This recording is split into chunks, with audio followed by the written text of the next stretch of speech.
How you doing, ladies and gentlemen? Welcome to This and That. I am your host, Xander, where we're talking about this, that, and everything in between. We had us a very interesting situation here. I was trying to put the banner up there and get the new one, and then it just kind of didn't go the way I wanted it to go. So I was sitting here trying to tweak it for a little bit. I find it interesting because everybody's upgrading everything. YouTube has their upgrades that is interfering with the flow of traffic on the podcast. And then TikTok, they're doing their own thing, which is interfering with the ability to stream over there. So visibility over there is pretty tough. But while we're here on the YouTube side of things, make sure that you guys like and subscribe. Make sure that you join a membership if you have the ability to join the membership. Just keep track of the fact that we are live 7 days a week. I told y'all we're going to get in here. We're supposed to start around 9 Eastern, 8 Central, 5 Pacific, but we kind of get in here on CP time. So we kind of slide in here a little bit after that. It is what it is. But today is an interesting concept because today we're supposed to be talking about something a little bit different inside of the dating niche, is discussing the effects of dating online and how our attitudes and interactions with one another is negatively impacting our ability to be successful in the dating realm. So I thought that that was a good topic for us to discuss because we had some people come up onto the show last week and the week before last that were talking about ghosting. They were talking about how their text message communication between them and the other person tends to fail over time. And they were talking about how they weren't sure what they were doing wrong. Plus, they had the concerns about the negative impacts of the dating realm and like how they did not like the way dating has turned out in today's time. So I kind of wanted to talk about that today because I mentioned dating style communications from social media apps that I was communicating with some other people on. And for the sake of communication, I mean, communication works, but you still have to point out those red flags. Now, I got some episodes coming up soon where we're going to be filling in some guests. And after we have the guests on the show, we have some episodes coming up soon where we're going to be talking about specifically our ability to maintain a higher level of confidence as men while we are expressing our feelings and emotions in our interactions with women. Now, I know that, you know, men aren't supposed to complain, or at least that's how women see things. And I also understand that we have that conundrum where we're not able to really voice our opinions without regretting it, because we do experience a lot of shaming as men to complain about what's going on. We're supposed to just adapt and overcome the hostilities in the situation that we're in without ever voicing our discontent towards these expectations. But I've been saying on the podcast for a very long period of time, I've been saying on the podcast that it's important for us as men to make sure that we stand on our non-negotiable expectations for behavior. And if we stand on these non-negotiable expectations for behavior out the gate from the beginning of the first date through the first several steps of social interaction with one another and become unwavering on those standards and those expectations, a person cannot compromise your expectations. Now, I understand that there are a lot of scenarios and a lot of situations where I'm being asked that, you know, can't you compromise? Can't you flex? Can't you, you know, be more cooperative? No, non-negotiable means non-negotiable. It's not up for debate. These are the expectations that I have.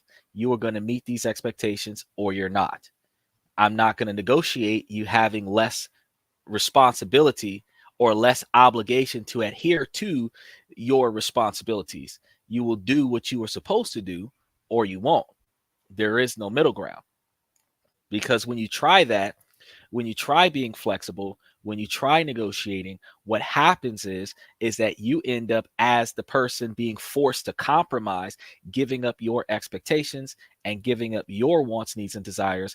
And then by forfeiting that, there's no reciprocation from the other side, where that person then caters to your wants, needs, or desires out of respect for you making that sacrifice.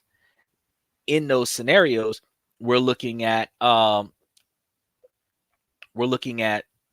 fact that you will be forced to or compelled to throw away your own personal expectations, which is why I say that standing on your non-negotiable expectations for behavior out the gate, especially on social media dating, is highly important. How does this work with dating? Well, first of all, we got to set a standard. I've said this before. One of the standards that we want to set when we're talking to people on the dating app is that we're not exchanging things the way we exchange things in person, because you got to understand that the dating app is going to ruin everybody's ability to socially interact with one another, because you're going to develop antitrust issues on the dating app. And the antitrust issues that you're going to develop on the dating app is going to be solely due to the people that are there with the expectation to scam folks. That's going to make things a little bit harder for you to be successful, because when you're calling yourself trying to find somebody for a specific reason, you're looking for a lifelong partner. Somebody might be looking for a jump off. Somebody else might be looking for your personal information for a social security scam. You know, there's a bounce back in every interaction where you're not too sure if they're genuine and noble, or if these individuals are just out to get as much as they can out of your situation and then walk away. Men, it's a lot more dangerous for us than people are willing to admit, because at least the women are more likely to be scammed on the internet. The men are likely to be scammed on both the internet and in person. We do have people who will lie and make it seem like they have financial obligations, like needing a babysitter or something to that effect. And those scams could cause men to pay extra money, calling themselves trying to be the honorable and noble person, the generous and catering person. And that generous and catering person is then thrown under the bus, because the person who said that they needed that money for the babysitter didn't really need that money for the babysitter. They just wanted to see if you would put that money up. And if you did, then good. Now, you do have some that reciprocates with that and actually shows up to the engagement, but you also have just that many more that, instead of them showing up to the engagement, after you have compensated in some way, shape, or form for the babysitter, those individuals are now making excuses about other things until you reach a point where the date gets canceled. Now, you spent the money for the babysitter, but you didn't get the date. And it's no refund on the babysitter, because you offered it. And because you offered it, now you're in a tight spot. And that turns into a scam. We have a lot of people that have boasted and bragged about how they make these claims against men, and then the men compensate for that, and then they make out of the date without the need of a babysitter and getting babysitter style money. We also have individuals that will scam you into sending them gift cards and stuff to that effect, where they have no interest in meeting you. And men and women alike can be scammed in this fashion, where they're making an excuse that they need some sort of proof. If they need proof, let's meet up in person. When you're dating somebody on a dating app, or you're calling yourself trying to meet somebody on a dating app, if they need proof that you're a real person, then they need to meet you in person. If they need proof that you are who you say you are before they meet you in person, connect on a video chat, a video connection of some type. You have free for WhatsApp, you have free for Skype still. I know a lot of people don't use Skype these days, but it's still a thing. You can Skype one another for free over the Wi-Fi. You don't have to pay extra money for it. You can download it on your phone and Skype somebody for free. You don't have to send them your phone number. You can send them an email. You can actually create an email specifically for online dating sites, and then use that email when you communicate with people on the online dating sites. You can use that email to create a Skype to communicate with those people on an online dating site. You can use a Text Now account, which generates a phone number for you. And then you can take that Text Now phone number, and you can put that phone number into any platform that requires a phone number, so that they can communicate to the Text Now phone number instead of communicating to your real phone number. That way, if in the event that you want to terminate this account, you don't have people calling and texting your phone because you've changed the number. It's a free app. And that free app gives you free protection of your personal identity, because they're not going to be able to utilize your cell phone being sold in other places to try to turn a profit. Now, dating is also getting even further because we actually have the women that want to meet men in person taxing men on the requirement to meet up. We have the expectation that we have to buy things for women, and we have that expectation that we have to bring flowers and gifts and cannabis and whatever that the women want us to bring in order to do the date. Now, I'm going to be honest with you, that's going to be a little bit more taxing as well, because when you're meeting up with people, the first handful of red flags that you're going to get on these dating apps that people don't really understand, the first handful of red flags that you're going to get is when the profile, it got dollar signs in it. You already know that this person is not up to any good, because their whole design, when they change their S's to dollar signs or stick dollar signs on the back of their account, you already know that particular profile is more interested in riches and royalties than actually getting to know somebody and being a good companion. It doesn't matter the verbiage that they put into their bios a lot of the times. Key statements that they say that triggers you in the dating game to really discourage yourself from communicating with this person is when the individuals have in their profile that they're specifically after a generous person. Because if you have a good person, they're going to be generous. So you shouldn't be looking for somebody who's willing to give you a lot of stuff. You should be looking for a person that should be trying to treat you better. And because of that, the dating apps, since the biggest flaw that the dating apps have is that your type is put into your bio. Then the algorithm shows you everybody that meets your expectations. Their type is put into their profile. The algorithm shows them everybody that closely resembles their type. Sometimes your type and their type might mesh or coincide with one another. And then you guys get showed each other's profile. If you like their profile and they like your profile, now you guys are connected. There's a match there. Problem is, why did you like their profile? Did you think the photo was good? Did you like what you read in the bio? What about that profile did you like? Likewise, ladies, that goes on the opposite side. What about that profile did you like? I tell guys on a regular basis, don't put your income into the dating app. If they need a man to make a certain quantity of money before they click right on the profile, you don't want to date them, because those are going to be people that are not going to appreciate you when times are tough financially. And they also might be the kind of individual that is there for the money, not there for you.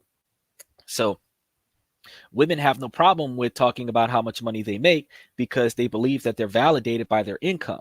I'm going to be honest with you. Women are not validated by their income, not with men. Women self-validate based on their income, based on their occupation, based on their education levels. But none of that matters to their partner, their significant other. How smart you are is irrelevant. You have to be competent and capable. What kind of job you have is irrelevant, because I'm expected to pay for you anyway. So you don't necessarily have to have employment, but if you have employment, that's good. Your employment isn't great if you're not willing to take over more than 50% of the overhead for the lifestyle that we're living. And more than 50% of the overhead would be so that some of that money that I'm not spending on the overhead can be invested in our future, not necessarily looking at the fact that, you'll come and start taking over my financial responsibilities.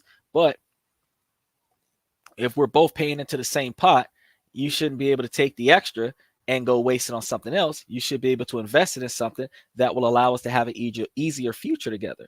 And that's one of the struggles that we have not yet faced in most recent times, is that in order for us to have a really good future together, we have to wrap our minds around the fact that our partner is supposed to be in line with our agenda. So a woman is meeting a man that's going to put her primary needs into his major objective. And then his major objective is to be successful while making sure she has everything she needs. Her objective is to make sure that he can be successful with that. So whatever he needs, she's supposed to be able to bring that so that he can be successful with making sure she got what she needs, and he's able to make the relationship more successful. The hardest part about this is that in modern times, the expectation to travel, the expectation to have a better lifestyle, the expectation to level up You know, they may not want to date you because you don't have enough followers. They may not want to date you because you don't have a social media platform. They may not want to date you because of some insignificant, shallow expectation. And fellas, you have to turn your mind off to these particular types of people. You're not trying to get into go onto a dating site and meet the expectations of somebody else. Yes, you do have to meet the expectations of somebody else to have a successful relationship, but you are not meeting their expectations before they meet your expectations. So I know somebody's going to ask me, well, who's supposed to prove themselves to who first? Truth be told, there shouldn't be a first. When I commit to you, that's when I'm going to show you how much I'm worth to you. When you commit to me, that's when you're going to show me how much you're worth to me. Until we commit to one another, I mean, it is what it is. You've got friends with benefits, you got jump offs, you guys are bouncing around from person to person in 2024. But once you decide, I want that person, that's when you're supposed to be doing whatever it takes to keep that person. The same way when you're shopping for cars, when you decide, dealer, I want to buy that car, that's when you're doing whatever it takes. That's when you're doing a financial background check. That's when you're putting extra money down. That's when you're negotiating for hours on the price of the car versus the monthly payments. You know what I'm saying? But until you commit to that one, you're just looking. Now, in these relationships, when we're just looking, it should be like window shopping. We should have a scenario where we're looking and we're not paying for stuff. But the dating apps are not allowing us to do that, because one of the first problems that we have with the dating apps is that it's free to set up an account with them, but you got to pay to use the service. They might allow you to swipe left and swipe right on certain photos. Some dating apps actually charge you after a certain quantity of swipe lefts and swipe rights.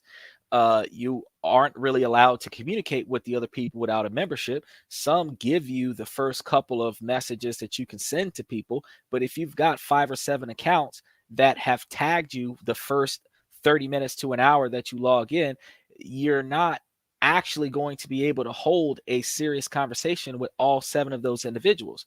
If you send each one of them a message, the first 5 messages or the first 10 messages might be free, and then by the time you've gotten a second message to each one of the first 5 out of 7 people that communicated with you on the platform, now they're saying you've got to re-up. You got to either buy by the message or you've got to get a membership. Now, the hardest thing that you have to deal with the dating game on the dating apps is that if you're not paying the membership, some people are not really interested in you.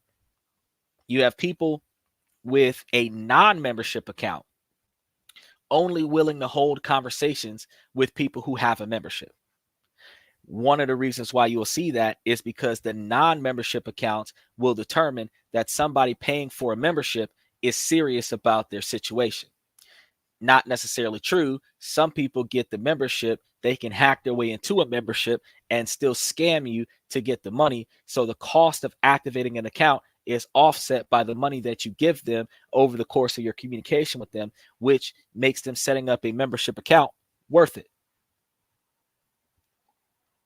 Now,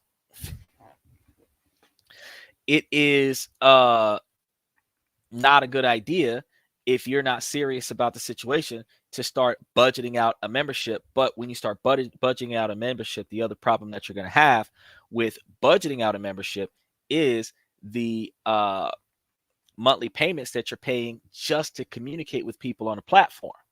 Then you're going to meet them up in person, and now you've got to start spending a bunch of money to entertain them if you're meeting them in person. If you met somebody in your neighborhood, if you met somebody in your city, in your state, that you can commute to within a reasonable period of time,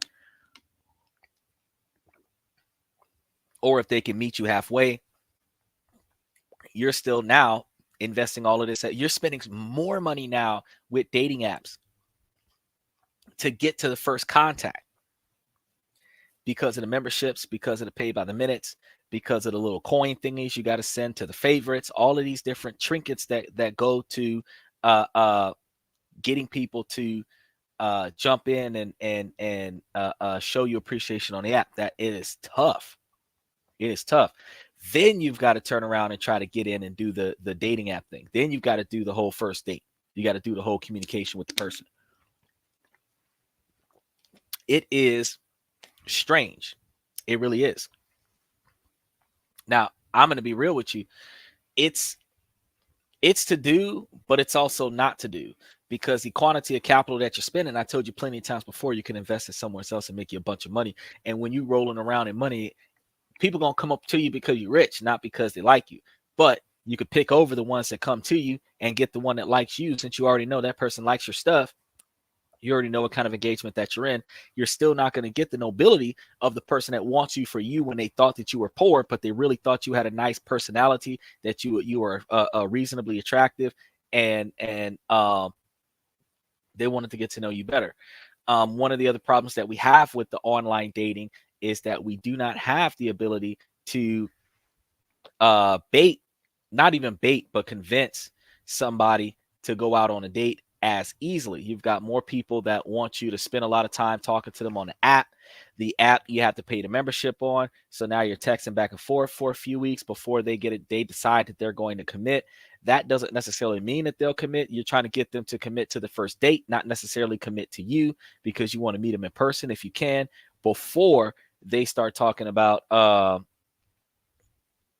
having them spend money on them. Because usually it really depends on how long you've known a person before they start asking you for stuff, for you to determine that this person is greedy, this person's a gold digger. And you got some people who will feed you some stuff. And those people will convince you that it's better for you to go somewhere else and do some other stuff with your money that you don't necessarily want to do, that you normally would not do. And I find that to be hardening. So when you're on these dating apps, first red flag, they're going to want you to immediately segue over to a non-dating app situation, probably because they don't want to have to pay for the membership. I don't blame them. But you, to protect yourself with the dating apps, you don't want to immediately segue off to something. But if you are going to segue off to something, you want to segue off to an app that's going to allow you to communicate with the person without them having your direct contact information. You want to be careful about this. You don't want people to hack your phones. But if you're going to communicate with them, you need to get some live video footage. And this is why I tell you that from the dating app, you guys need to be connecting to one another. I know that girls like to give their Snapchat, Instagram, video communicate with them, FaceTime them, Skype them, talk to them by video. Now, I understand that there's still also going to be an issue, because even though they might video chat with you so that you confirm that that's the type of person that you're looking for, if you haven't been catfished or rickrolled on a scenario where their photo looks nothing like what they look like, because you have that, where they might take a photo from when they were in their early 20s and put it up on a profile. And then when you talk to them, they're in their early 40s. They have those, but they also have some where they might have been like a redhead or a blonde in a photo, and they got black hair, or they're a brunette in person. It might still be attractive, but it's not the same person. You might have a person with tattoos and stuff on a video. On the photo, you talk to them, they don't have no tattoos. You got to be able to compare the two. When you're looking at a profile online, you got to make sure all the pictures are the same person. If they're texting you back and forth and they start sending you random photos, you got to make sure that they're sending you photos of them. And I also know that they're going to want to exchange photos back and forward. It'd probably be a better idea for you to video communicate with them first, because some people utilize your photo and a lot of your personal information so that they can go and create some more fake accounts so that they can scam more people. So if you're involved in a scam, the more information that you tell about them, about yourself, the more stuff you show them, the more information they can collect. Even if they don't rob you, they can use your likeness to rob somebody else. Then you can't even come across them and talk to them in a positive manner, because they're looking at your photo and your account and they're hating your guts because of something you know nothing about. That's another thing that online dating is negatively impacting the dating game in reality, the lack of trust. But the extreme quantities of social distance that we have now, that's the part that's hurting us the most. It's not normal for us anymore to communicate in an open scenario. When a guy talks to a girl, the girl immediately assumes the guy's trying to get into her pants. Some guys are, but the guys that are interested in you for more than just what you got in your pants are less likely to rush over there and come and talk to you just because of the outfit that you're wearing. More than likely, this will be your worst day. You kind of got like sweats on. You probably, for the most part, covered up. You don't look like you're getting ready to go to a nightclub. You don't look like you're a working girl or anything like that. Then you get approached by the guy that's not interested in getting in your pants. Well, granted, every man, every 3 seconds or so, is thinking about getting into the pants of the women that are in his peripheral vision, and he will pick and choose out of them the most attractive ones in his subconscious mind that he would have no problems with smashing. But that's not the case when you're thinking about long-term companionship. Your subconscious desires and your reality are not going to line up with one another. The online dating game is going to be a big problem for relationships, because if you met online, you're expected to shut down your social media accounts so that you can show your loyalty to the person in person. And that doesn't really help anything. It doesn't fix anything. It doesn't change anything. We can make dummy email accounts like we change shoes. You can create a social media account and then suspend that account and use a different account, because there's a lot of people that got 3 and 5 and 7 accounts. I got like 8 already for different things, different parts of the podcast, personal ones, business ones. And I mean, when you start linking up with individuals, the one that you're talking to right now is on one account. The other account, the account after that, the account after that, all of those are different. The honest and noble person that sits on just one account, that's the person that you could probably trust the most, because that's the person that is actually only going to focus on the one account, which means that when he's in a relationship, he's only going to focus on that person he's in a relationship with. He's not trying to juggle multiples. But the Gen Zs in 2024, you guys are going to be dealing with a lot more people that are going to be a lot more liberal, and they're going to be a lot more, sharing the wealth, if you will, is a good phrase to put it. But monogamy never benefited men before, but the ladies are going to really suffer from the expectation that the man must be monogamous to her, but she can still have male friends with benefits. And that's supposed to be okay. The value of social interaction is starting to topple, specifically because we're less likely to have individuals that are focused on a singular 40 or 50 year long marriage till death do us part agreement. Most of us, which is why we're looking at 6 months to 2 years and 9 months is the success rate of the average relationship. Most of us can live a 40-year marriage inside of 2 years and 9 months because we're moving so fast. And that's where the catastrophes in the dating game is coming from, because some of the first things that we're starting to experience in a dating game that is not readily wanting us to experience is we're going to start seeing, first and foremost, you go from texting one another to like falling head over heels for the text message conversation you're having for one another. And then you either fall off because you guys never meet up and move on from there, or you guys meet up and then what you thought and what you read are not the same. And you fall apart there. Relationships don't last that long. If you guys come together after the dating, after the interactions online, and you start coming together and you guys are dating and interacting with one another in person, then you have a scenario where you might be able to build on that. But the problem is that you set a certain standard online. Your image of what you want people to think you are online is not who you really are in person. And that's one of the things that people aren't really paying attention to. Very few people personify themselves as who they are online. some people say, oh yeah, I personify myself as who I am, but you only have photos when you're out hanging out with your homies. You only have photos when you're partying and having a good time. You only have photos when you're going on trips. You only have photos when you leave the house, but you also only leave the house 4 times a year. So you don't have photos of you lounging around the house doing nothing. You don't have photos laying on the couch, Netflixing and chilling all the time. You don't have photos where you spend most of your days by yourself. You don't have photos where you spend most of your time at work. And that is a false identity, because truth is that if your social media platform only reflects when you're having fun and you rarely have fun, that's not who you are. You're a worker. You're not a partier. But the person that likes your profile is going to like your party profile. They're going to want to hook up with you. They're going to want to go places and hang out and party because your profile emphasizes that you party a lot, but you don't party a lot.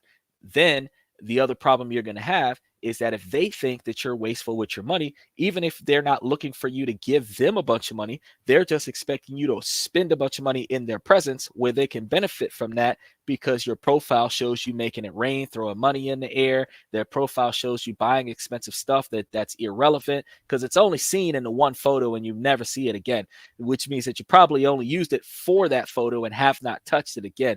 And they're going to link up with you because they feel like they can benefit from whatever that is that you're splurging on. You'll also have social media connections. You have people that put their expensive cars that lead you to believe that they got money, show the expensive clothing, show wads of cash. They got to, for some reason, do you know how many millions and billionaires do you see with a brick of money sandwich pressed against their face? That's a poor man mentality. To have 8 inches of dollar bills. It doesn't matter if it's $1 bills or $500 bills. It doesn't matter. And yes, back in the day, before you jits were born, there was a thing called a $1,000 bill. Samuel L. Grant on there. So, they had expensive money. And why do you think they had $1,000 bill? Because you could have $10,000 in your wallet and it'd be paper thin because it was 5 or 10 $1,000 bills, not 10,000 $1 bills, and not a thousand or actually now you'd probably have like 500 of the $500 bills or 500 of the $100 bills or something to that effect, which where you got to really walk around with a briefcase full of cash these days, because they did away with the $500 bills primarily, and they did away with the $1,000 bills primarily. So if you find one, keep it, because you'll never get it back if you spend it. But the point of the matter is, rich people don't have their money in their photos. If they're taking a photo on a beach, they're taking a photo on a beach. If they're taking a photo in a villa that has a waterfall pool, they're taking a photo by the pool. But they're not putting $100,000 of cash on a table and then posing in front of it like they've never touched money before outside of a cash register at a McDonald's. So posting that stuff up on your social media platform leads people to believe that you've got money to steal, if not waste. Also, the other thing that dating platforms are a big stigma for is that these people who think that they're cool by smoking weed on camera, showing off their guns on camera, showing off their assets on camera, and you're posting it up on your platform like, oh, this is what we do, this is what we do. That's not what you do. But if you let them know what kind of arsenal you have, they know how to combat that arsenal. If you let them know what kind of security system you got because you're showing off your fancy security system, now they know how to break into your house. If you're showing them the stacks of cash on your house, now they know how to come and break into your house. Another thing that you should never do, you should never show yourself, because dating apps is horrible, but showing yourself in real time traveling, never do that. Never do that. Because if they know that you're out of town, if they know that you're out of the country, they know nobody's at your house, which means they know that they can break into your house and take all of your stuff. And then by the time you get home, there's nothing there. You go out of the country, you go out of town, you want to post record that. Then you want to post it up a week after you get back into town, so that when your followers are following you outside of live interactions, that you would not share your location. Outside of those situations, you're not really showing people what's going on. You don't post your vacation while you're on vacation. You post your vacation 2 weeks after you come back from your vacation. You don't post that you're leaving for a trip.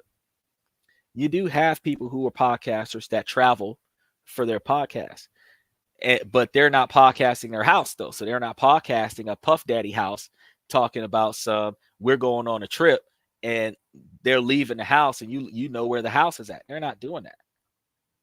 You don't even know where the podcaster's house is because they only show when they're never home. So you don't know where their house is, So you got to think about the profile that you build when you're creating a social media platform to date people and stuff, that they ask you for between 1 and 5, sometimes 10 or 15 photos of you.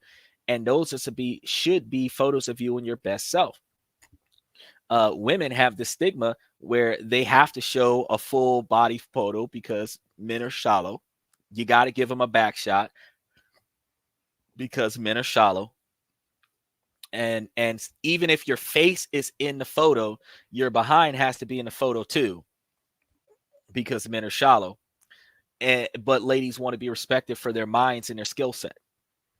Truth is, you should have, and men are going to hate me for saying this, but I got mutual respect for both sides of the fence. You should have a photo that it stops at like chest level, like passport style photos of your profile, driver's license style photos of your profile. They should just know what your face look like. If they want to see what the rest of you look like, y'all should meet up in person.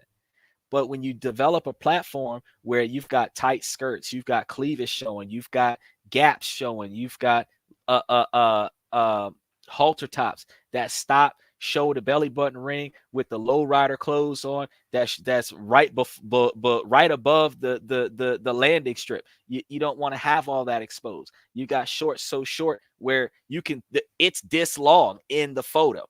That's it. The whole screen to screen, and you've got like head at the top of the photo, feet at the bottom of the photo, and you got a thin layer. That's supposed to be shorts. That's not even a sensor bar. You're not supposed to be wearing clothes like that in your photo because you are overly sexualizing yourselves, and the people who are going to look at those are going to think, oh, she puts out. They're not going to think, oh, this is a classy and sophisticated person. So misrepresenting yourself on your social media platform is going to represent and lead and attract negative attention to your channel, whatever your channel is, whether it's a dating app, whether it's a social media, whatever, because most social media apps started as dating apps, started as networking apps. LinkedIn started off as that. Facebook started off at that. And now it then going off the chain. LinkedIn is a little bit more professional than most other podcasts. But the fact is that there's so many people going back and forth with unethical profiles that like you're really damaging yourselves in today's society. Because think about this. The internet was made in 2009. So if you were born after 2009, you don't know what you are doing to yourself. We used to be able to have a first impression with the person we meet in person. Back before 2009, which is almost 20 years ago, we used to be able to meet this person for the first time, shake their hand, and set the best image of ourselves to that person that day.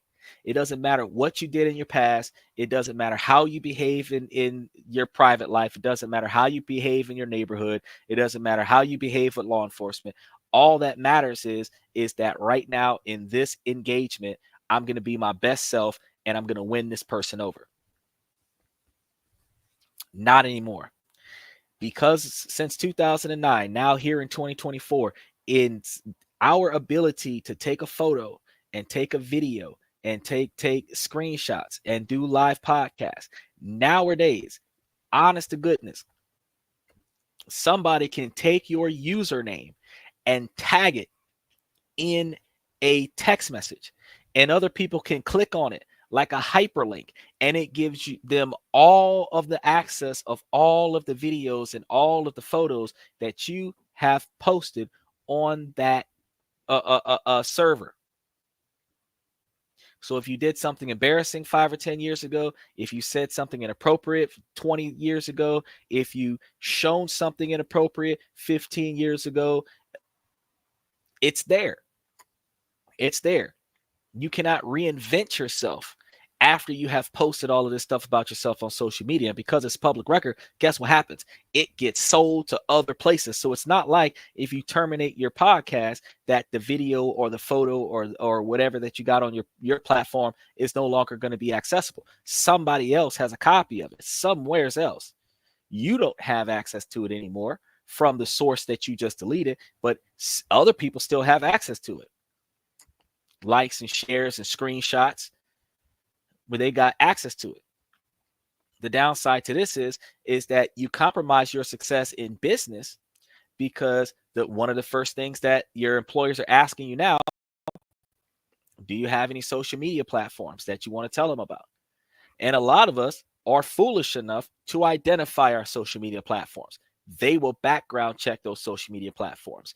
Joe, the CPA that was on here a couple weeks ago, was telling me that when he does business with people, he typically does some kind of reference check or background check on them before he does business with them. And if they have something shady that he can find, he doesn't really affiliate with them very much in business. Now, a lot of people will wonder why I'm qualified for the job, but I didn't get the job. That's because they probably found a YouTube video of you. They probably found a TikTok video of you. You were probably streaming on Twitter 7 years ago, doing a keg stand at a party where people got arrested, like Diddy's house. And now you can't get the job because you're affiliated with negativity, and they don't want their company affiliated with negativity. Because commerce, we're going to be talking about business and finance coming soon, how the economy is affected by social media involvement. But people stop buying stuff from certain companies and certain company owners based on what those companies are involved with. The market trend is impacted by world events. If big business loses business because of a bad review, a bad report, a bad story, doesn't matter who does what, the company's not making as much money anymore because somebody made a mistake and the public knows about it, and the public doesn't want to pay into that. The way people don't buy R. Kelly music anymore, because the way that the NBC got rid of the Cosbys and took them off the air, once you are involved in something negative, nobody wants to affiliate with you. In Asia, that's actually a common thing, that your reputation in Asia is credit. Like, I know there's a couple movies y'all seen on Netflix where they had those what if Twilight Zone style movies, where what if everybody was based off of social reviews, where you had to try your best to maintain a 5-star review, and only people with a 5-star review, like a social status 5-star review, people hanged out with 5-star review people. And if you had less than a 5-star review, you wasn't included. Like a 4-star or 4.5 star, you had to get a bunch of extra views in order to get back up to that 5-star scenario, which technically never happens because it's 4.99999 is the highest you can get once you get a less than 5-star. And so with that being said, those movies are kind of fact, because over in Asia, you can't borrow money if the neighborhood don't like you. In America, nobody cares who you are. If you can back that deal up and they can get paid, they'll get paid. Over in Asia, they won't even mess with you if your personality ain't clean, your money's not clean. And if we behave that way here in America, we would not be sacrificing ourselves with our dating platform. So the dating platform is bad in 2 scenarios, because one, we're sabotaging our success in business, because the image that we allow ourselves to be perceived in on social media negatively impacts our ability to be successful in business. Then 2, the false personification of ourselves that we put up on social media dating sites also negatively impacts our ability to be successful. Because think about, if you've got a platform where you're supposed to be some kind of player, you've got a different girl up there that you're partying with every single time, that you got 30, 50, 150, 200 photos up there, people are going to think that you're not loyal, even though men are more loyal and do not walk out on women as much as women walk out on men.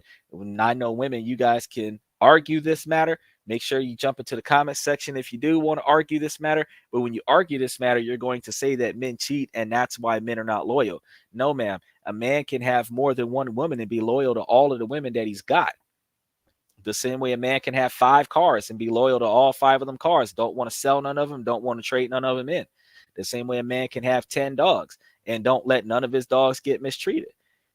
You know, the fact that a man can have multiple partners doesn't make him disloyal. The fact that a man adds to his pack does not make him disloyal. When he disowns you and replaces you with somebody else, that's a lack of loyalty. And that's one of the things that women don't understand. Men don't have a wife, get rid of the wife, and go get a girlfriend. Men have a wife and get a girlfriend and a mistress and a concubine, which ironically are not all the same. But by the end of the story, he's got 5 women. They're going to say he's a dog. He's not loyal. No, all the way back in the Victorian times, all the way back in the Renaissance times, the king had the wife who had access to all of the resources and all of the concubines and mistresses that would live in the castle and would satisfy the king when the wife wasn't satisfying the king. You had legitimate children that were entitled to the throne, that were direct descendants of the king and queen. And then you had the bastard children that if the legitimate bloodline was assassinated due to battle because all of them were men and all the men went to war and everybody got slaughtered, if they had one child, be it male or female, that was a direct bloodline to the king or queen, however you see that scenario, that person would be entitled to the throne if the king and queen were dethroned, because the bloodline is the bloodline. So even if there was a child born out of marriage, because the king has access to 10, 20, 30 women and his wife, where he's still loyal to his wife. See what I'm saying? So women say that men aren't loyal. That's not the case. But a man is not going to be in love with 2 or 3 women. He'll have lust for 5 or 10 or 15 or 20 women, but he's not going to be in love with 2 or 3 women. That's illogical. Now, the lack of loyalty, which we're going to see in social media profiles, we're going to see in real-time interactions. Women can love one man and give her body to the other man because it benefits her. She can marry the man with money and love the man without money. She could divide herself in 2. She can have an emotional self and a physical self. Men are putting their hearts where their money's at. Straight up. Typically, when a man falls out of love with a woman and falls in love with another woman, he typically takes his money with him. And if he can't, he will usually sacrifice the one who doesn't have his money and dedicate himself to the one that has full access to his money, because divorces are ugly, as we just talked about on the show yesterday, where we did a nice, long, drawn out explanation as to why men do not benefit at all from marriage. But there is a select few, about 12,500 men that have gotten paid out of 155 million men that have gotten paid from divorce. The rest of the men do not get paid out of divorce. So statistics have shown that you're not going to see a large quantity of men getting married for the expectation of divorce, because men marry women that have less resources. A woman never gets her credit right, builds up stocks and bonds, buys a bunch of resources, and then goes and tries to find a man that has the same amount of assets as her. No one does that. It is not even taught from the last generation to the next generation that a woman is required to get a 700 credit score, to start up a business, to make $100,000 a year, to own her own house, own her own car, and have the financial capabilities of paying for extra people before she can consider dating. No woman has ever taught that, but that's exactly what men are taught. Get as close to those expectations as possible. Otherwise, you're not ready to date. That's the expectation of women. That is the linear teachings from past men to upcoming men.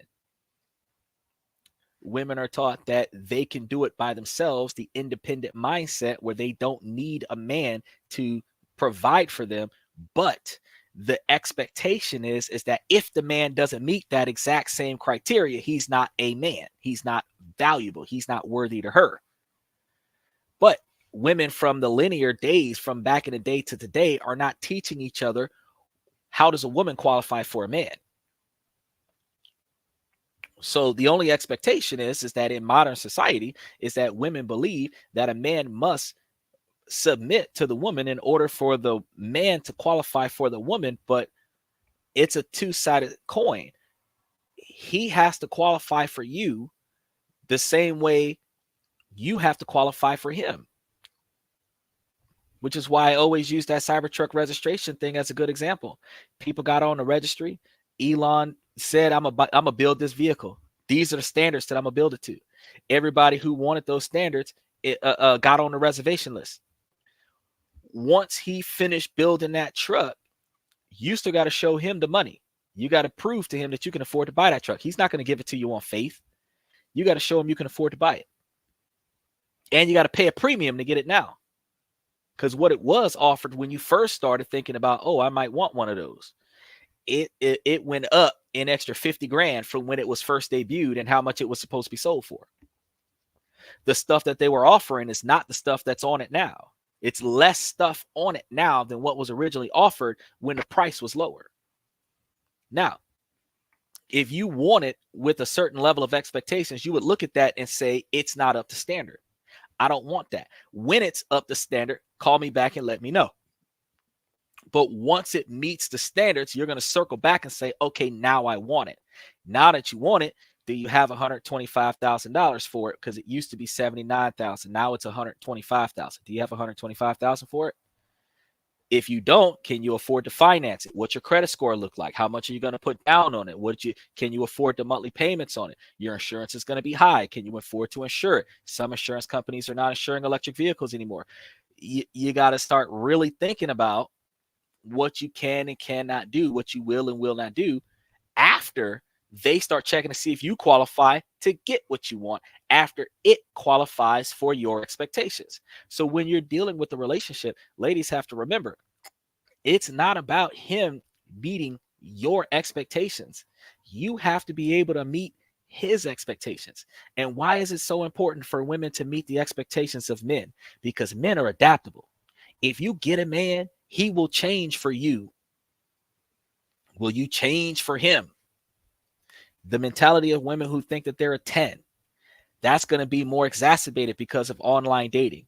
A man will lie and say that you're a 10 just so he can get into your pants. You will have 150,000 people on your podcast every day feeding you false compliments in a semi-inappropriate fashion to prevent from being banned off of the platform for saying something derogatory. But those compliments are empty compliments because the overly attractive outfit, they don't want to make inappropriate comments on, so they just claim that you're extra beautiful.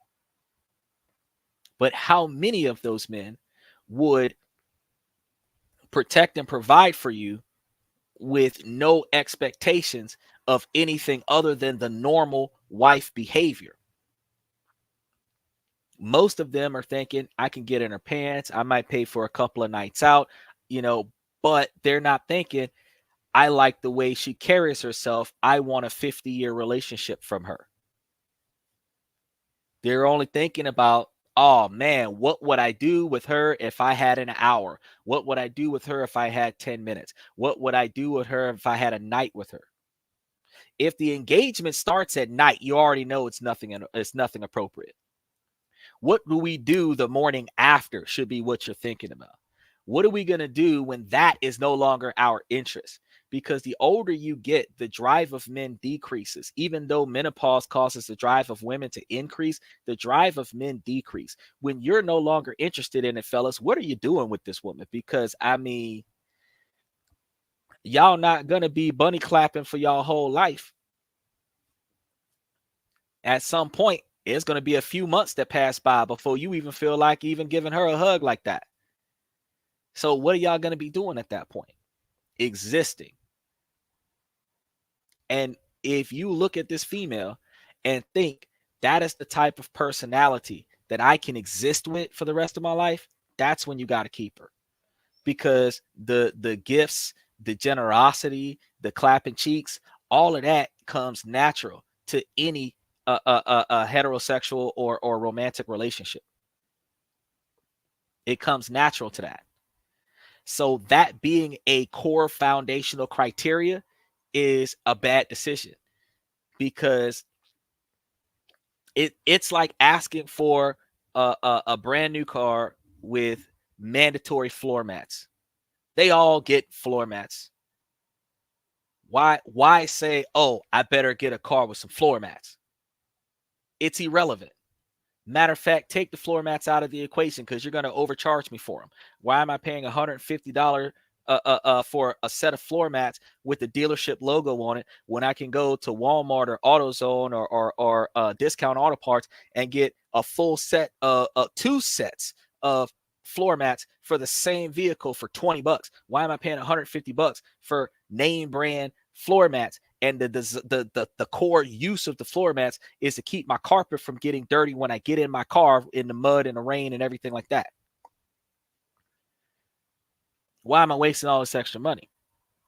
Likewise, if you make desire a fundamental core expectation for engagement, you're not even thinking about longevity, because when your desires change, the relationship you have is no longer the relationship that you want. Your desires are supposed to fundamentally be included in your engagement. So instead of your relationship being foundationally designed to meet your desires, your relationship should be designed to fundamentally meet your needs. And then your desires are met by your partner incidentally, like an additive, like the bonus after a hard day's work. You know what I'm saying? Like getting overtime. I'm going to be here anyway, but you're going to pay me extra. That is how desires are supposed to be. Desires are not supposed to come first. You don't talk about your 401, your stock option, and your 20-year pension on your first day in training. You talk about fundamentally, how much am I going to get? But if you're going to be giving me 10% stocks on a company for the next 20 years, and I find that out after I start working for you, that's extra. That's where desire is. That's extra. That's not the fundamental. That's not the core basis. That's not exactly what we need to get to be successful. So when we're looking at promoting desire, promoting lust, and then getting the reception from that, the people you've attracted are now only interested in you, or primarily interested in you, because of that desire, because of that lust. So we have to change the way our profiles are set up. I'm gonna be honest with you. You're gonna get less views. You're gonna get less responses. But if you start dressing like a business interview, you'll get more respect with every engagement. With every engagement, if you had business suits on, if you had dress casual clothes on, nothing overly revealing, no cleavage, no gaps showing, you don't have your behind in the photo. You're talking about like straight up work photos. I guarantee you, that would be your best self. You think that your best self is the skin tight, can barely breathe, short mini skirt kind of thing. That's not your best self. It attracts desire, it attracts lust, but that's not your best self, because you don't wear that type of outfit every day. You only wear that type of outfit when you want negative attention. You don't wear that outfit when you go. They actually have certain companies that don't allow you to dress like that, because it's considered a form of sexual harassment. It violates the dress code. You can't dress like only girls worker and go work at a Fortune 500 company. You're not dressing like a politician. You're compromising your integrity as a woman. Women don't want to hear that. They don't believe that, but it's the truth. Fact is, most men are they're not. How many times do you see men just shirtless, wearing like Speedos, like with their junk hanging out, talking about some I'm a man? No. Most of the time, at best, you might see that posture fit shirt, the tight sauna shirt that kind of emphasizes their muscles. That's it. Their biceps. That's it. That's it. Something that their pecs are emphasized in a black shirt. They're not actually overly exposing themselves. Men don't wear pants that have the crotch cut out where you can see the print. You know, because a man is not desired physically. A man is desired financially.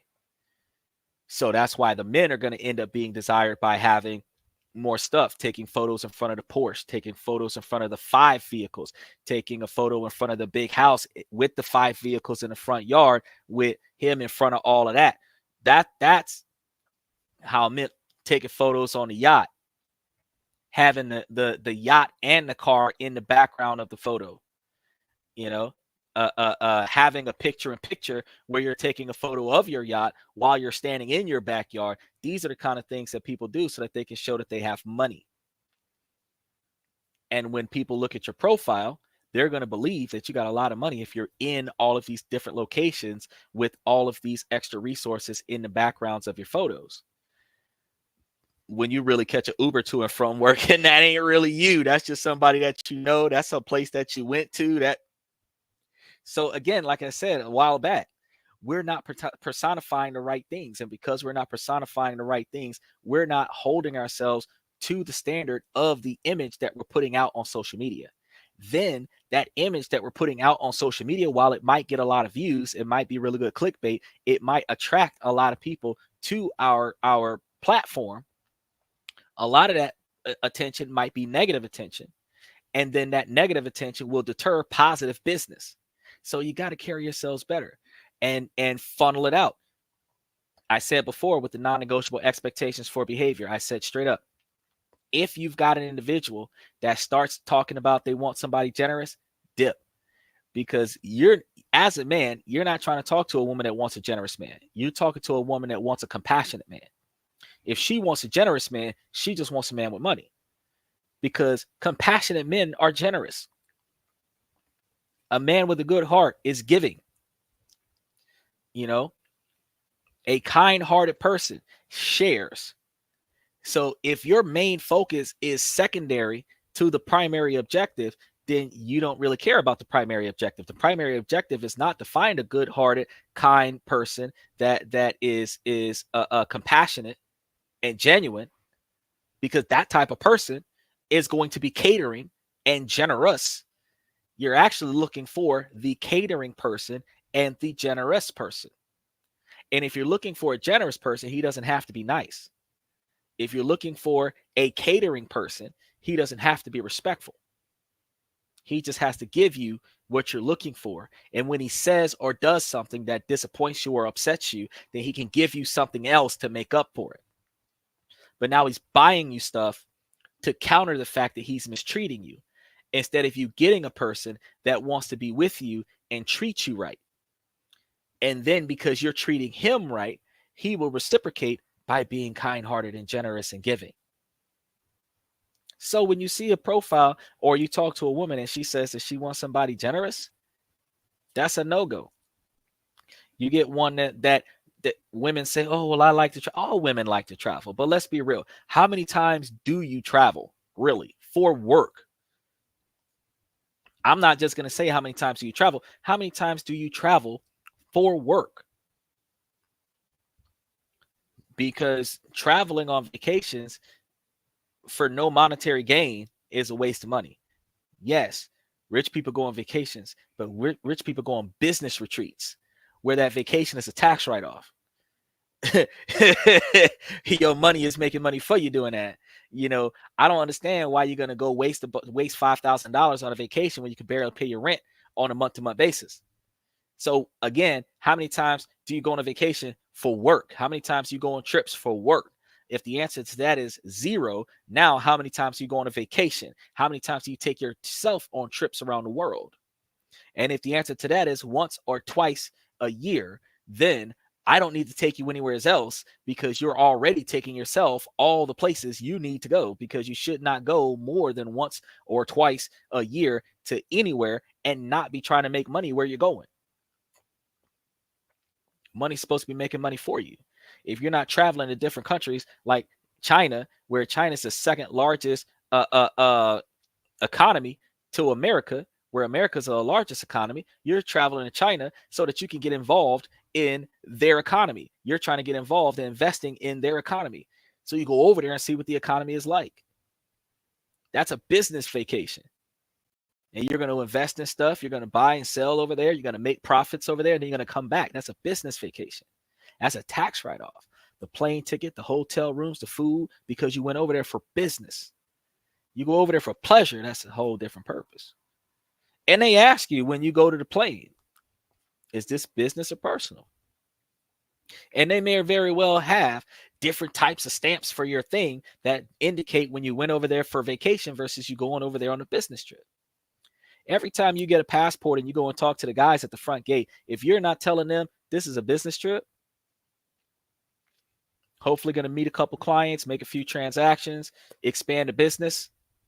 If that's not the statement that you're saying before you cross the gate every time, you're fucking up. And if you got somebody that wants to take you places and spend money and all this other stuff, and they're not trying to make that statement because you're literally going over there to make trades, buys and sells, to import, export legal stuff, to expand on your business, start up an LLC that's a foreign domestic somewhere else. If that's not your mentality, you're fucking up. So generous in giving, that's a red flag. Again, one of the things that men are looking for is a woman that is going to cooperate with him. And that means that he's looking for a woman that's going to be submissive. And I know women find that to be offensive, but truthfully, you can't both lead at the same time and go in separate directions. That's not going to work. Even in a tag team, one person has to start the match and then tag the other person, and then that person follows their lead. And when women select a man, like I said plenty of times on the podcast, when you select a man, you're selecting a man the same way you select a lawyer. You're paying this person to make decisions for you. When you select a man, you selected a man who's going to make decisions for you. You're supposed to be analyzing if he's qualified and capable of making the type of decisions that you would agree with. You don't get a man that doesn't make the kind of decisions that you agree with. He's supposed to be making decisions that are in your best interest. The same way if your lawyer tells you don't talk, you're supposed to shut up.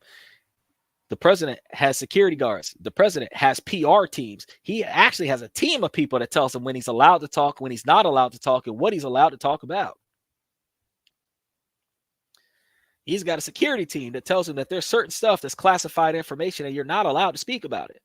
Now, this is one of the most powerful men in the country that's not allowed to speak about certain things because that's confidential to the government's safety, right? In your relationship, there's a lot of things that you're not supposed to speak about that's supposed to be confidential to your relationship. A lot of times a man is supposed to be able to tell you, let's not talk about that. But to keep from embarrassing you and telling you to shut up, there are some men that might grab your arm or grab your leg or kind of like nudge you a little bit under the table so that you know, hey, stop this conversation. Let's move on to something else. Follow the lead. If he bumped you and nobody noticed that, that means that you need to change the subject. He nudged you a little bit. He kind of put his arm on your shoulder or something like that. He could do some stuff like he could just like wrap his arm around your arm and just grab your wrist. And for the first time this whole evening, he now has his arm wrapped around your arm compassionately. That's his nice way of telling you, shut up. You're supposed to be able to follow the lead. You're also supposed to be able to listen. If you're not listening, you're not able to tell him, hey, it's a setup. You're not able to tell him, hey, it's a trap. You're not able to say, hey, there's somebody coming from the back room. You're not able to say, oh, it's an ambush, because you don't know what's going on because you're talking more than he's talking. You're supposed to be listening and observing. Now, fellas, with all this being said, if we're talking to a person that wants to talk over us, if we're talking to a person that wants to lead, if we're talking to a person that's going to put their foot down on you and tell you what they expect you to do, you recognize that at the beginning of this communication, you are not the leader. And if you are not the leader, what are you following? Because you have not found out if the person is worth your time yet, and you're not even able to lead this person in the right direction to prove that they are worth your time. When you end up in these situations, she's got you trying to prove yourself within the first 48 hours, it's time to go. Oh, can you do this? Can you do that? Oh, can you buy this for me? Oh, can you turn off this? Can you close all your social media accounts? I already say you're not supposed to really be dating and having social media accounts, because if you found the one, you don't have friends around the world. Let's be real.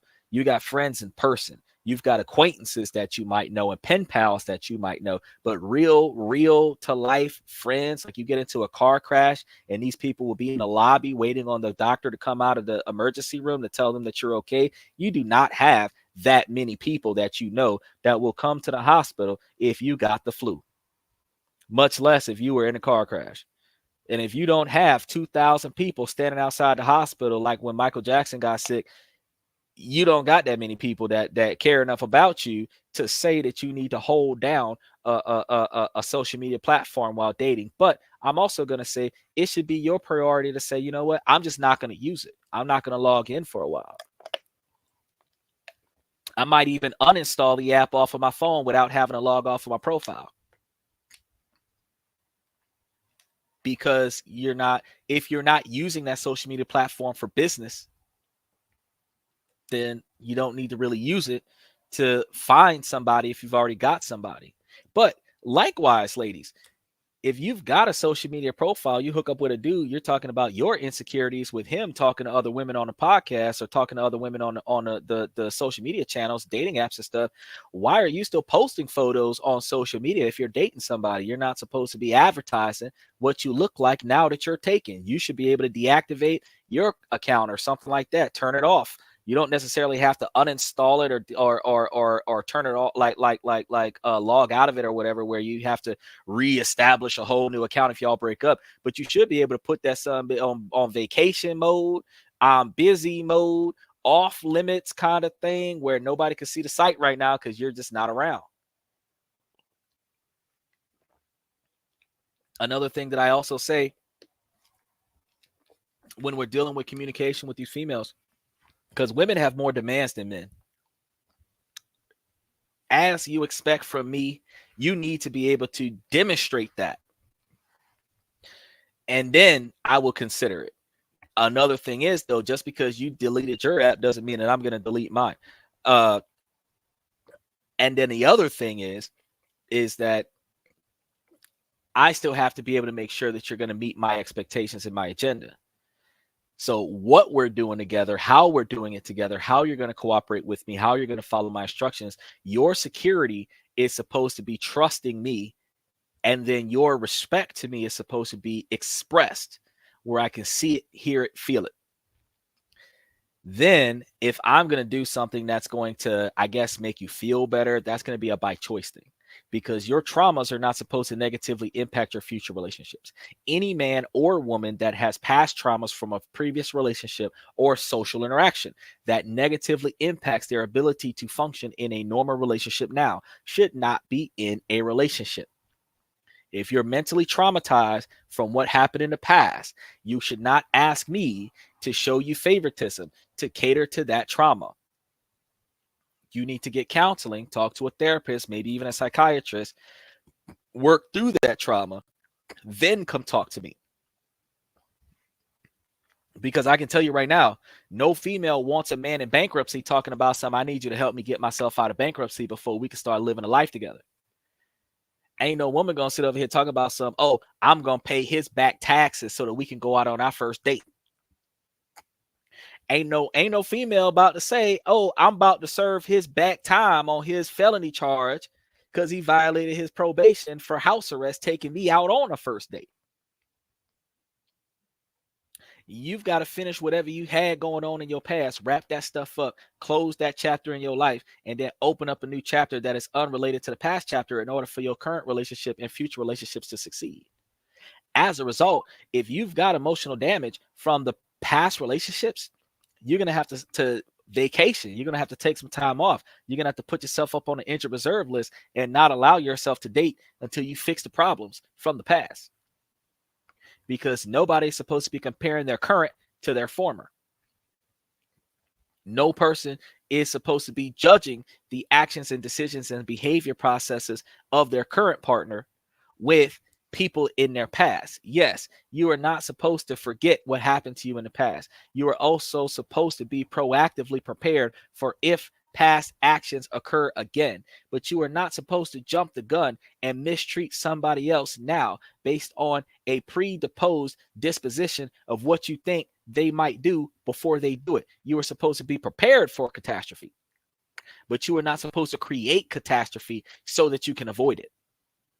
You are not supposed to create conflict so that you can de-escalate conflict. You are supposed to be prepared for if conflict does occur, you know what to do about it, but you are not supposed to escalate conflict to de-escalate.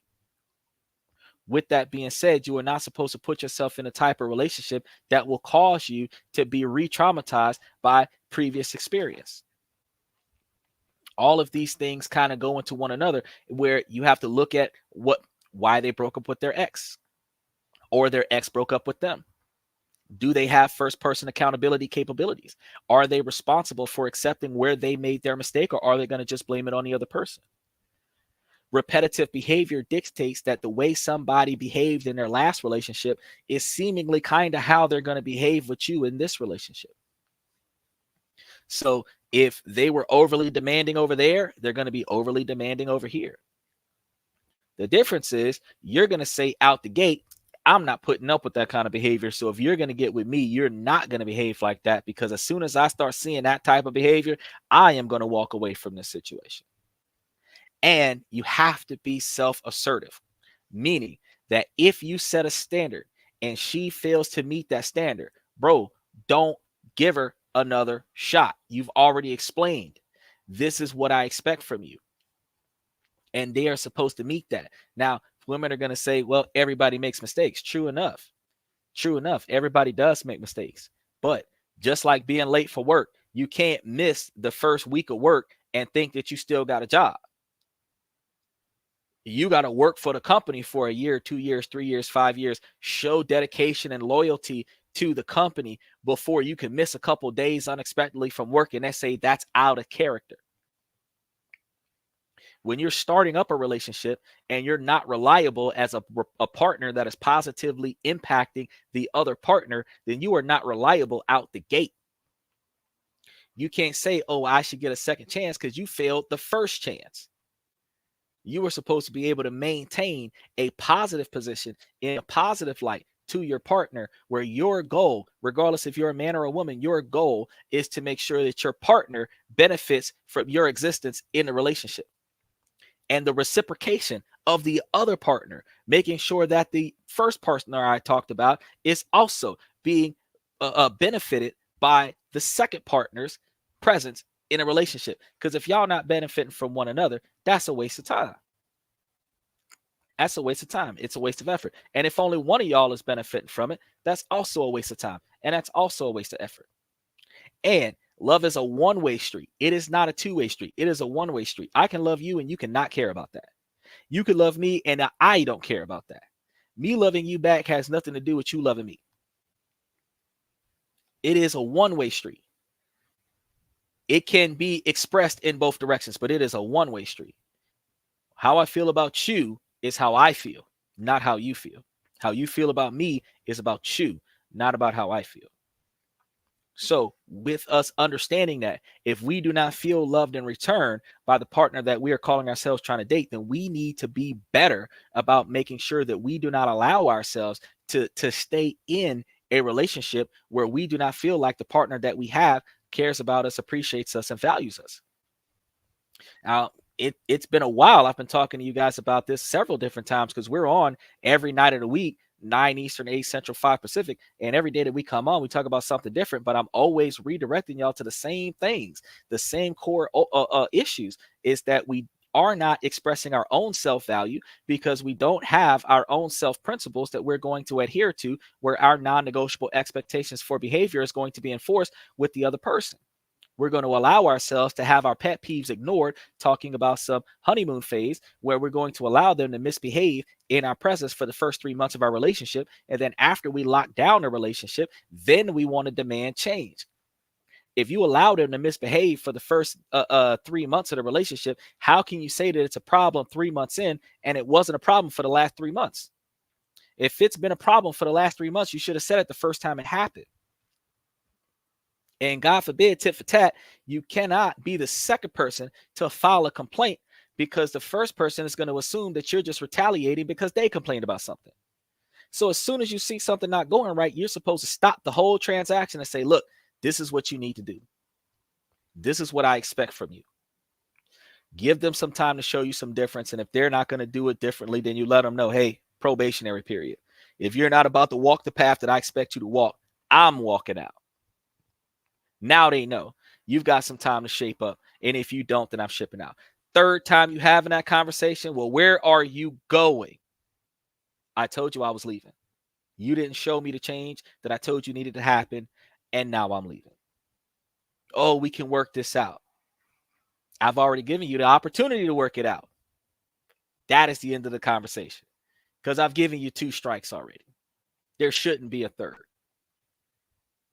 So with that being said, I really appreciate you guys coming to the podcast, because like I said before, we're live every night of the week. We got business and finance and money and stocks and everything else that we're talking about Monday, Tuesday, and Wednesday. I got a few guests coming up. I got to touch base with them and find out which days of the week they're going to be on the show. So I'm still scheduling a few dozen guests that are in relationship topics, business and finance topics. Even I got some branded content that's going to be coming up on the show, where people are going to be talking about the stuff that can help us with our health, our exercise, our diets. I actually have some skincare products that I just finished talking about on the podcast just yesterday. Matter of fact, I'm going to be throwing shorts about that up on the show later. So make sure that you like and subscribe. Make sure that you get the chance to join the membership if you can. If you're on Twitch or Twitter or TikTok, make sure that you follow us, because we are broadcasting from multiple different places at the same time. And we have a very interactive show that is allowing you guys to be able to jump up on a podcast and speak with us. I actually forgot to throw that in there today, but typically it's there. Either way it goes. One of the things I'm going to say before I walk out of here, I say it every night of the week, ladies, as long as the situation doesn't make sense, I'm going to keep asking y'all to make it make sense. So ladies, I want y'all to make it make sense. And for the rest of you guys, because I sign out of TikTok before I sign out of anything else, because TikTok is issues. And real, I still don't believe that TikTok going to be here after the 1st of January. I had one person from, I think, Hong Kong tell me, oh yeah, TikTok's going to be here because Trump uses TikTok. Well, Camila is leading in the polls right now. So if she get it and all the black folk get $1 million, Biden said that TikTok's not going to be in the U.S. and we already got 10 states banning TikTok. So I don't know how that's going to turn out. So I don't put all my salt in TikTok as of yet. But if TikTok's still around and still allowed to be aired in March of 2025, then I might start doing something about it. As it stands right now, you and I are going to see each other on YouTube, TikTok, Twitch, and Twitter, primarily Twitch, Twitter, and YouTube. So y'all look for us tomorrow night. I really appreciate y'all coming to This and That. I'm your host, Xander, where we talk about this, that, and everything in between. I'll see you guys.